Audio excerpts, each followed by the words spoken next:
Hey guys, welcome to this quick tutorial where we'll explain how you can configure shipping in Woocommerce. So let's get started. First, log in to your WordPress dashboard. From the left menu, go to Woocommerce and then click on Settings. A new page will appear. From here, navigate to the Shipping tab on the top. Now click on Add Shipping Zone. Enter a zone name like Pakistan or United States and select the region where you want to offer shipping. Then click on Add Shipping Method.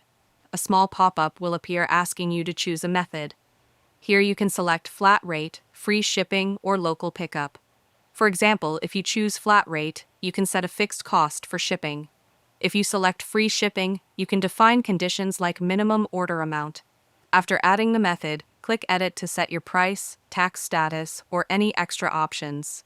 You can also add multiple methods in the same zone, for example, both flat rate and free shipping. Once you are done, click Save Changes. And that's it. If you found this video helpful, consider giving it a like and subscribe.